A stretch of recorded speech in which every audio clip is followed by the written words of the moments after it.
Welcome to Gray Overload. I'm Anthony, and where is Intel going?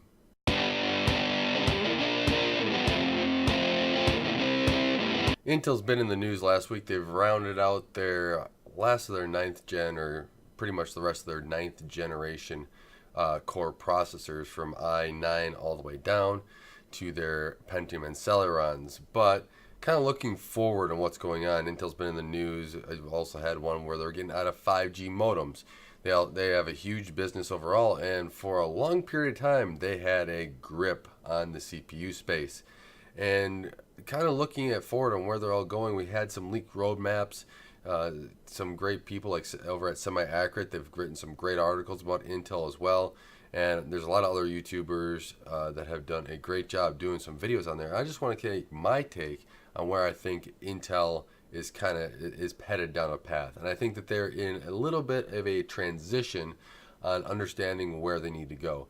I don't think they've been in this position in a very long time where they've had competition, and competition in the sense in the CPU space. I don't think that they thought AMD could close the gap as well as they did with Zen architecture and the Ryzen CPU launch. The first generation Ryzen with like the 1700 and the 1800X, the 8 cores, caught Intel off guard when they had their 14 nanometers and their 4 cores and 8 threads in the mainstream desktop. And then Threadripper kind of was a great move by AMD by pushing it forward. And I'm a huge fan of the higher core count processors, and I like what AMD did there. It really helped out. I mean, I still buy Intel and AMD for work, but it really helped out get some of those core counts down to a more reasonable price, which actually helped out production and what we do. But going first off and starting with mobile, I don't think Intel really wants to give up that stranglehold grip. I think AMD is going to make some more progress in there overall, but to focus more on Intel literally this new ninth gen stuff, the 8 core 16 threads, they want a stranglehold on the performance mobile space, and that's one area where Intel has just had great success in it for many, many years. And I think that this is going to be one thing that they're going to continue to have success in until AMD does what they did with Ryzen and a Threadripper and really disrupts that space on what they're doing. And I think I'll do some video maybe on what AMD is looking forward on what AMD will do in the future, and where it's going. However, Intel right now, they want that stranglehold and they're not going to give it up. I also think in the server space, they don't want to give up space. Now, I think that's going to be a little bit harder. I think mobile, they pretty much got locked up in the high performance side. The one thing on mobile that I'm concerned about is how you're going to cool this and how well laptop designers make it so that they can cool the products. Now, getting back into servers, they're trying to hold that really tight and not let go, and AMD is coming very, very hard for it with the EPYC line. And I think that Intel will be losing market share here in the near future. And according to the roadmaps, which a lot of people have commented on, and I want to get into that in a little bit with manufacturing, but if that's the case where there's going to be a lot of 14 nanometer products still going into the early 2020s, there's going to be a lot of room for AMD to take market share, and Intel will lose that grip. Now, I think Intel will still make a ton of money. They have FPGAs, and I'll incorporate that here in the server side, because I think with the FPGAs and their server side chips, they can make a really unique product lineup custom for a lot of people.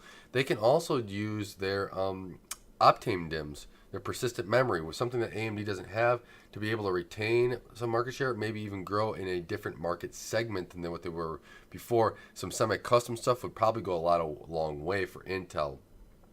In the desktop CPU side, Intel needs to reevaluate and reinvent. And this is just showing where we have the i9 9900K, and yeah, it can hit 5 gigahertz. This is great. This is a long-term node where Intel was able to refine it enough to get those high speeds. But as you're seeing it, the heat generation stuff, and if they go to a 10 core and 14 nanometer, they're going to have a lot of problems. It's a huge monolithic chip. You know, your yields, you're going to have to bin them more, and so there's many more issues in manufacturing, where I think AMD has had an advantage here in this generation, that Intel's got to take a really close look at what they're doing, reevaluate, and kind of really adjust.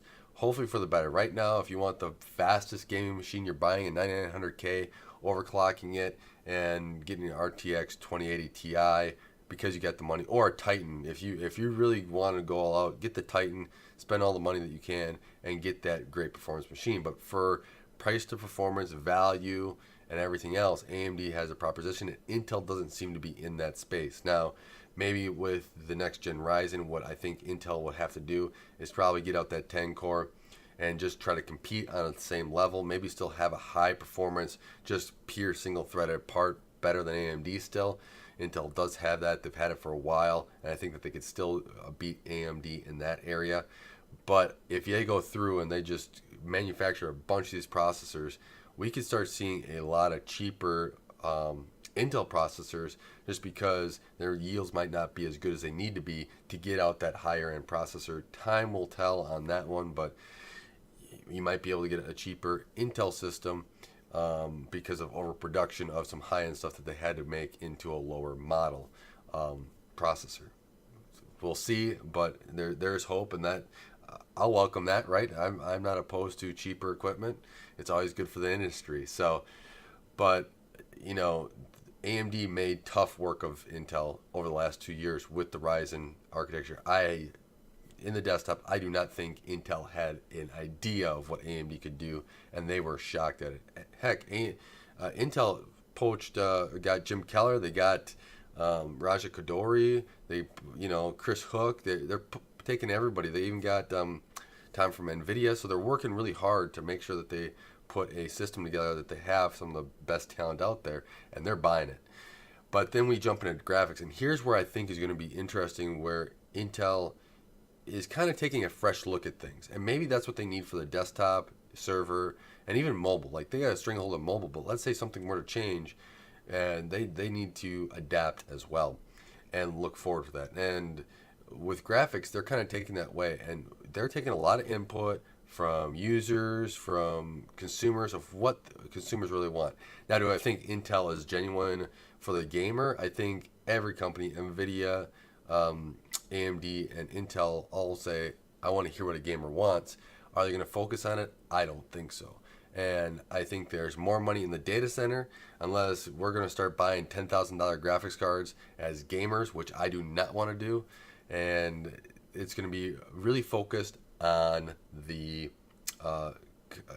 server side, the data center, stuff like that, they can sell a lot of them and make a lot of money off of them. But there's been, things where they said they're going to have ray tracing. They're, basically, I think a lot of what Intel's doing with graphics is go after NVIDIA and really kind of make it an all Intel system. We don't see a lot of systems with Intel and AMD. I mean, we even had a chip of Intel and AMD, so I think there's a closer partnership between Intel and AMD than there is between NVIDIA and Intel. And I think Intel was starting to get rubbed the wrong way, that they were able to not have one whole solution because they weren't powerful enough in graphics. And I also think that Intel wants to have that ability to really kind of control the power at a lower level and the efficiency of their devices, because they are competing with ARM too. A lot of this stuff is that ARM's coming on fast with the low power devices, and I really think that they want to go and say, hey, with our devices, we have also high performance graphics. You can play games and you can get the low power of the multi-day battery life, is what I think they want to, or multi-day standby, I should say, that if you pair it with an NVIDIA or AMD graphics card, you're not able to do. I think AMD is still in the same spot with that, but focusing on Intel in this video, I think that's where Intel wants to go with their graphics line. And what'll happen here is I think that they're taking a fresh look and they're really trying to make it performant. We'll see what manufacturing process they go on, right? Intel has had trouble with their manufacturing process with 10 nanometer. That's a running meme all over the internet. But I think what Intel does need to do here is make sure they come out swinging and they hit it hard. Does that mean that they need high performance? No. They need a competitive product at a competitive price point. Gamers right now are sick of paying a lot of money for a graphics card. I think I actually spent too much money on the Vega card when it was out. I like the Vega card. It works well for what I need it for, but I think that that's where the high end needs to be, is at $500 or less. It can't keep going up to $1,300. It's just, I'm starting to get uninterested in that. And if Intel can come in with a graphics card that's competitive, but, better, lower price point, I'm all for it. With a great performance, this could be a new thing with Intel, AMD, and everything else, and NVIDIA and how they developed the graphics architecture to actually be competing again. We got that back in the CPU, and Intel, has been feeling it because no longer is 4 cores and 8 threads enough. But Intel's got to take note and make sure they go after it, and I think they're trying to with this for the gamer side. On the data center side, they just got to make sure that they make a card that data centers want, and they're going to have an in, basically, because let's say they go Optane memory, they got their graphics compute, FPGAs, their server chips. They have ins to be able to help sell that, and they're just going to take advantage of it. So we'll see how that actually goes out. Now, getting into those leaked roadmaps. Leaked roadmaps at 14 nanometer for a long period of time, that is concerning to me. Semi-Accurate has some stuff, and I encourage you to go check them out, about Intel kind of getting out of the 10 nanometer completely. And it seems like that they're basically just making some of those fabs 14, and they're probably using the 10 nanometer for a little bit of stuff to say, hey, we got 10 nanometer, we've seen those processors. Not so hot. They're Intel. But I think the main thing is that they're trying to take and do some research and development to get 7 nanometer out. Or whatever node that they do next. They want to move past the 10 nanometer, past the problems that they've had, and get into that next range, because Taiwanese Semiconductor Company has been going on hard. They have, 5 nanometer in risk production, or whatever, I think it is 5 nanometer in risk production already. They've got 7 nanometer EUV for production. I believe it can be full production now, or it's going to be mid-year. So they're moving really fast for all these things. Samsung, they're growing. Yeah, we have Global Foundries that are focusing on a different thing, but even if Global Foundries starts licensing things like Samsung's, 7 nanometer, all of a sudden they jump ahead too. And that's not going to be good for Intel either. And Intel was a powerhouse in manufacturing, so it'll be great to see what they are. Yeah, their fabs are at capacity, but I think they also were anticipating that they'd also be at 10 nanometer at this time to help them with that capacity if that issue arises, or maybe even on a 7 nanometer at this time. And with the problems they had on 10 nanometer, they've just kind of lost their footing a little bit. We shall see what really happens here. Intel could, maybe even sell it off. I don't know if that's fully viable. I kind of, some days I think, oh yeah, Intel could do that. Other days I think, based upon their wording, is that they really want to keep it to use it for their benefits and their performance there. So we should really see if the roadmaps are right here, and they stick with a lot of stuff in 14 nanometer. That would be kind of sad to see, because that means that we're waiting on some of the performance benefits we get from newer manufacturing process, and Intel needs to re-engineer a lot of things as well to get that going. So only time will tell on that one, but my thoughts here is that where's Intel going? They have a rocky trip that they're going on. It's a really windy road, and hopefully they don't take any wrong turns, because where they see a lot of good things here from, that have been happening in the marketplace on mobile side, their desktop side has been getting hit, and I think they lost vision on where they needed to go back when it was, 4 cores and 8 threads. They weren't pushing forward. They could have maybe, made it a lot harder for AMD if they were pushing forward and seeing where something could go. A lot of people are saying that, hey, Intel's just got stuff sitting on shelves. And I had a feeling, coming off and hearing that a lot, yeah, Intel might have some stuff sitting on shelves.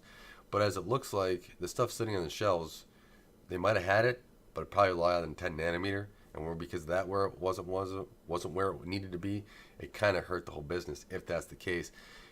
Basically, engineers have to go back to the drawing board, and look at things again, and we shall see what really happens here. I think Intel was caught off guard by AMD, and now they're trying to play catch up a little bit in what they have and what their manufacturing processes are. And I think that there's going to be some time and a transition here, and I think that this is kind of like what AMD did when they redesigned Zen, and kind of there wasn't much happening, and it was really painful for us because of high prices. Hopefully Intel still has something competitive to kind of keep prices in check, I hope. But I think Intel's kind of taken a little bit here to get things back in order, back running in the right direction. They're hiring people like crazy, like I've mentioned, and to get the ship running in the right direction here, they want to make sure that they're kind of taking their time to make sure things are organized. So when they start, hitting things and getting things back to where they need to be, everyone's going to be reap the benefits of it, consumers and alike. And I like competition a lot. So Intel, please go out there and get things working again. Have that performance out there so that we can really see and have some great products for not astronomical prices like where the GP market has been heading here in the last couple of years. So with that, I want to thank you for watching. I would like to know what your thoughts are on this whole where Intel's going. Where do you think Intel's going to go? Maybe pick one or two things, go through everything. Where do you think, server, mobile, FPGAs, whatever you want, desktop, if that's going to be hitting here, because they bought a lot of talent, and I'm hoping that this actually works out because I like better performing parts. I don't want to be stuck in a space for 10 years with no really innovation of 4 cores and 8 threads again that happened to us before. But let me know what your thoughts are, and I really want to thank you for watching and helping this channel grow. I really appreciate it. You guys are great on sharing the videos and really getting them out there. Appreciate that. Until next time, don't forget to like, share, and subscribe.